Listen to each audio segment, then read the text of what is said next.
Irmãos, meus amigos, nós vamos retomar agora a história de Fátima e seus mistérios, e nos compete hoje tratarmos da Jacinta, uma menina muito novinha, com 7 anos. Nossa Senhora a escolheu para ser portadora, para ser ouvinte, para ser guardiã, junto com as outras duas, de uma das mensagens, talvez a mais importante da história depois do Novo Testamento. E o que aconteceu com ela após as aparições, mesmo antes um pouco, para termos ideia da virtude dela, e depois compreendemos mais as coisas de Fátima. Ela se chamava Jacinta Marto, e ela nasceu em 5 de março de 1910. Então ela tinha, portanto, 7 anos quando Nossa Senhora apareceu. Quando ela era ainda muito menina, eu não sei se já antes das aparições, ou se já tinha assistido uma ou outra aparição, já não me lembro. Ela tinha um defeito típico de menina. Que defeito era esse? Às vezes estava brincando, etc., e de repente emburrava. Via um capricho seu que não estava atendido, uma preferência sua que as pessoas não concordavam, e por qualquer coisa ela dizia, não brinco mais. E, como se dizia antigamente, emburrava. Ficava emburrada e, assim, atitude típica de amor próprio ferido. Certa vez ela emburrou assim, e no meio de uma brincadeira, e saiu. A Lúcia foi e conseguiu atraí-la para uma outra brincadeira, que é uma brincadeira que eu não conhecia, mas em que ficava uma diante da outra, sentadas no chão, e fazendo careta uma para a outra. E aquela que risse primeiro se desarmava, e com isso ganhava, perdia o jogo. Então, a que tinha dado risada recebia da outra com quem ela estava jogando uma penitência. Ou seja, o fato dela ter rido dava o direito à outra de lhe passar uma penitência. Então, a Lúcia disse, como penitência, tu vais, em português, olhou em volta dela e viu que tinha um irmão dela de uns 15 anos que estava um pouco ao lado, sentado a uma mesa. Não sei se estava escrevendo ou alguma coisa assim. Ela então disse, tu vais dar um beijo em meu irmão, que era primo da Jacinta. Ela disse, isso não. Mande-me uma outra coisa, disse a Jacinta. Olhando em torno assim, meio desenchavida, porque a Lúcia ficou meio envergonhada com a reação da primazinha, novinha, que não queria beijar um rapaz. A Lúcia viu um crucifixo pendurado, assim, de uns 15 centímetros na parede. Ele, de uns 15 centímetros de altura, estava pendurado na parede. E ela, então, pegou, levantou-se, subiu numa cadeira e trouxe para a priminha beijar. Falou, aí quando a Jacinta pegou o crucifixo na mão, disse, a Nosso Senhor dou quantos beijos quiser, disse a Jacinta. Então dei-lhe 3 beijos, um por ti, um pelo Francisco e um por mim. Então ela beija o crucifixo. Terminados os ósculos do crucifixo, elas saíram dali, terminou a brincadeira. E a Jacinta, com lágrimas nos olhos, disse, coitadinho de Nosso Senhor, eu nunca hei de cometer nenhum pecado. Vejam como isso é diferente de quanto liberalismo ocorre hoje. E essa determinação de nunca cometer nenhum pecado. Hoje em dia as pessoas se beijam à torta direita como se fosse... Inclusive o beijo já ficou transformado nem sei no quê. Mas, naquele tempo, com ela, isso não era assim. A pureza pedia uma outra vigilância. Não pedia não pedia atitudes de semiconcessões ou de semi concessões, mas coisa que nunca deve existir. Bom, às vezes, os três davam a merenda, eles chamavam de merenda, eram os lanches que eles levavam para comer enquanto estavam pastoreando.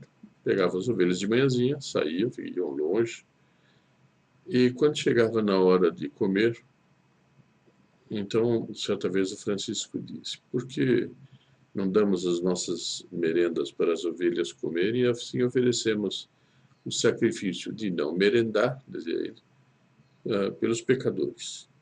Então concordaram as outras duas de imediato e deram as merendas para as ovelhas comerem. E certamente para terem certeza que não iam ter a possibilidade de recuperar aquilo para comer, se quisessem. Acontece que muitas vezes o que acontecia, a Jacinta, ela sofria de umas enxaquecas terríveis por causa exatamente disso. É muito comum, às vezes a pessoa quebra a rotina de uma refeição, não toma refeição, sobretudo quando é muito nova, pode dar esse problema, essa enxaqueca. E ela tinha umas enxaquecas fortíssimas. E uma vez ela disse para a Lúcia, ela assim estava meio deitada e com a cabeça apoiada nos joelhos da Lúcia. A Lúcia tinha 10 anos e ela tinha 7. Bom, aí ela disse: Lúcia, manda esses bichos pararem. Parece que eram umas cigarras que estavam fazendo um barulho conhecido, nós conhecemos bem, coisa do gênero. Então, peça para eles pararem de cantar, pois me dói muitíssimo a cabeça. Aí a Lúcia disse para ela: mas você não quer oferecer essa dor pela conversão dos pecadores? Está bem, deixe-os cantar. Que é muito bonito, uma alma muito generosa, né? Também o que a Jacinta fazia? Ela pegava urtiga, que é uma planta, um arbusto, uma erva, que se tocar no corpo provoca ardência forte. Ela fazia um maço de urtigas e golpeava a canela assim junto dos pés para que aquela ardência fosse um sacrifício que ela oferecia pela conversão dos pecadores. O que é muito bonito é que isso nasceu de uma compenetração muito profunda dela pela mensagem de Fátima. Como estamos falando dela, é dela, mas dos outros também, a seu modo, sim. Não igualmente. A que foi mais profunda com relação à mensagem foi ela. E ela, por outro lado, ela era muito inocente, muito reta, muito... E aconteceu um fato pitoresco com ela. No dia 13 de agosto de 1917, quando ia se dar a quarta aparição, o administrador de Orem, conforme nós já vimos anteriormente, sequestrou os três pastorinhos e levou-os para Orem, para a administração. E como eles se recusaram de todo jeito a revelar o segredo, ele os colocou todos numa cadeia junto com vários bandidos, gente mal encarada, ladrões, não sei se teria algum assassino, alguma coisa assim. E ele pegou aquelas 3 crianças e colocou junto com esses bandidos. Mesmo assim, o Francisco, horas tantas, tirou uma correntinha com uma medalhinha de Nossa Senhora e disse: vamos rezar o terço. E pediu para um dos bandidos pendurar a medalhinha no ferro de uma janela, porque ele era muito baixinho, ele não conseguia, era muito criança. O bandido foi então e colocou aquela medalhinha, e aí ele ia começar a puxar o terço e disse: deve-se tirar o chapéu quando se reza o terço. Aí os bandidos todos tiraram o chapéu, naquela época todo mundo usava o chapéu. E aí então rezaram o terço todo. No final, terminado o terço, aí a intenção do administrador era fazer os pastorinhos se renderem pela demora, submetê-los a uma espera grande e ver se com isso eles se desgastavam e cediam. Mas o que aconteceu? A Jacinta começou a chorar, uma criança de 7 anos, começou a chorar e começou a dizer que queria a mãe. Começou a chorar. E aqueles monstros que estavam lá, aqueles bandidos, se comoveram com ela. Muito pequenininha, devia ser muito engraçadinha e tal. Aí um deles voltou-se para ela e disse: que músicas você sabe dançar? Então ela disse: o vira. O vira é uma dança típica portuguesa que eu não sei cantar aqui agora para dar uma ideia, mas qualquer um tem condição de saber como é que era o vira. Mas era uma dança na qual se virava, evidentemente, tal qual está no nome. E ele então pegou assim no braço, levantou, ficou de pé, de tal maneira que ela ficasse na altura dele, e começaram a dançar o vira. Tanto os criminosos todos, o Francisco e a Lúcia, e todo mundo, e cantando, e batendo palma, e batendo com aqueles sapatos rústicos que eles usam lá em Portugal, usavam pelo menos naquela época lá em Portugal, e batendo no chão, e aquilo fazendo uma algazarra, um barulho grande, para consolar a Jacinta. E tudo isso acompanhado de músicas cantadas meio desafinadamente, tudo isso para, conforme eu disse, para consolar a Jacinta. De repente entra um carcereiro bravo, dizendo em voz alta que aquilo estava uma barulheira danada, que estava atrapalhando tudo, que parasse imediatamente com aquilo. Aí eles pararam com aquilo. Mas a Jacinta era a mais radical dos três. E foi a quem Nossa Senhora pediu mais sofrimentos pela conversão dos pecadores. Pelo sofrimento pela conversão dos pecadores, conversão espiritual. Conforme eu disse, embora seja muito louvável, seja muito elogiável ajudar materialmente aos pobres, é muitíssimo superior pedir pelos pecadores. É muitíssimo superior ajudar as pessoas a se converterem e saírem da situação de pecado.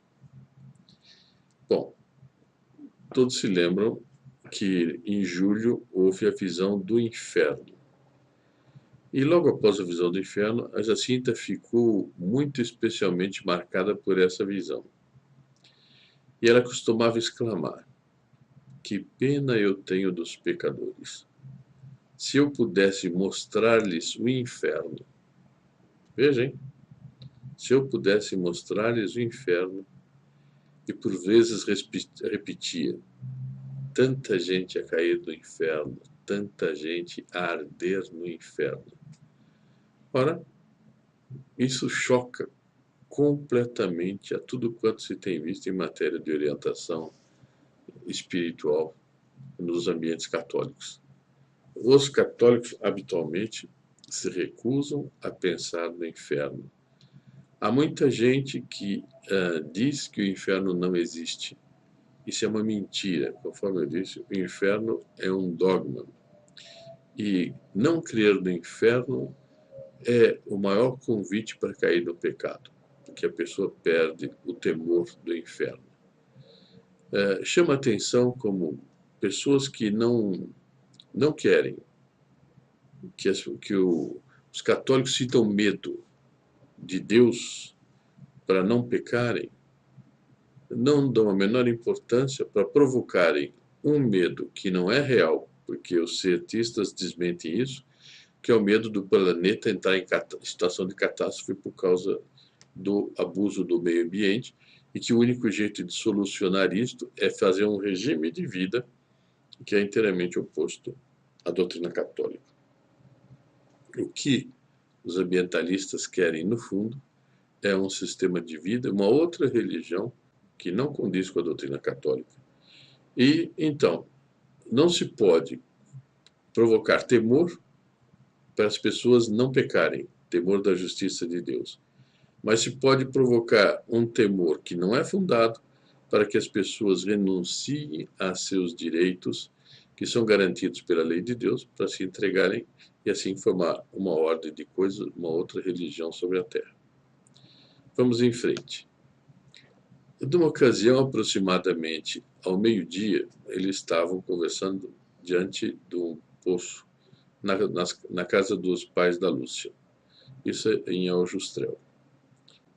A Jacinta estava assim absorta com os pensamentos e disse: Não viste o Santo Padre? Não. Não sei como foi. Eu vi o Santo Padre numa casa muito grande, de joelhos diante de uma mesa, com as mãos no rosto a chorar. Fora da casa estava muita gente, e uns atiravam-lhe pedras, outros rogavam-lhe pragas e diziam-lhe muitas palavras feias. Coitadinho do Santo Padre, temos que pedir muito por ele. É interessante que este Santo Padre, nessas condições, ainda não apareceu. Um Santo Padre que é agredido, tudo indica que por maus católicos, por gente que não gosta por causa das coisas boas que ele faz. Eu imagino, não sei, que um Papa resolva, de repente, coibir toda a imoralidade na qual os católicos se imergiram, ele não vai ser muito amado. Ele não vai ser muito simpático. Esse eu acho que sofreria muito por causa da rejeição a virtudes, especialmente da pureza que tem hoje.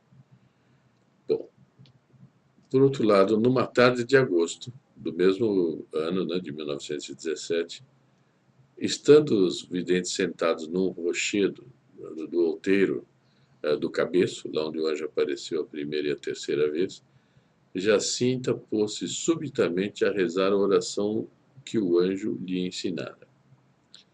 E depois de um profundo silêncio, disse à prima, a Lúcia: Não vês tanta estrada, tantos caminhos e campos cheios de gente a chorar, com fome e não tem nada para comer? Então ela prevê uma situação em que isso se dá em muitos lugares, se repete muito. A impressão que dá é que ela está se referindo ao castigo. Depois ela continua: E o Santo Padre, numa igreja diante do Imaculado Coração de Maria a rezar, e tanta gente a rezar com ele. Então veja, é uma cena de um Papa que está ajoelhado diante de uma imagem do Imaculado Coração de Maria para pedir a Deus para mitigar o castigo. Mas é uma cena que se dá dentro do ambiente de punição. A irmã Lúcia acrescenta ainda: Passados alguns dias, perguntou-me, posso dizer, a Jacinta perguntou para a Lúcia, posso dizer que vi o Santo Padre e toda aquela gente? Não. Não vês que isso faz parte do segredo? Que por aí logo se saberia? Está bem, então não digo nada.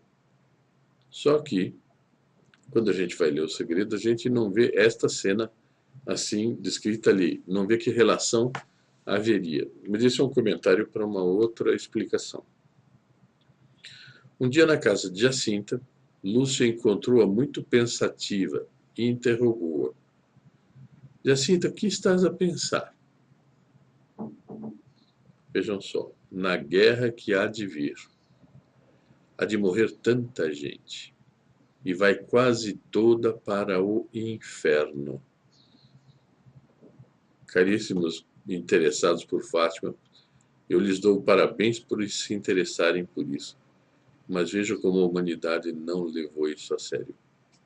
Então, e vai quase toda para o inferno.